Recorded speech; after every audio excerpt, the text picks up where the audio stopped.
কলকাতার জীবন্ত কালী মা শ্যাম সুন্দরী।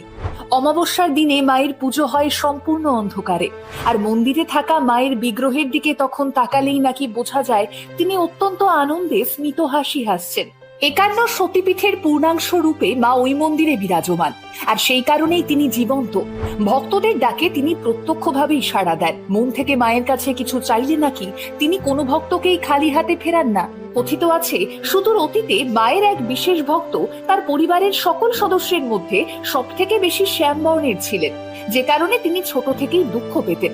এদিকে এক আত্মীয়ের বাড়িতে গিয়ে মা শ্যামসুন্দরীর ছবি দেখে আত্মীয়ের কাছে তিনি জানতে চান কে ইনি, আর তখন সেই আত্মীয় তাকে জানান ইনি হলেন শ্যামা কালী। তখন ওই ভক্ত অনুভব করেছিলেন যে তাকেও তো সবাই তার গায়ের রঙের জন্য শ্যামা বলেই ডাকেন, আর তখনই শ্যাম সুন্দরীকে নিজের প্রিয়জন বলেই মনে করতে থাকেন তিনি, আর তখন থেকেই মায়ের নাম হয়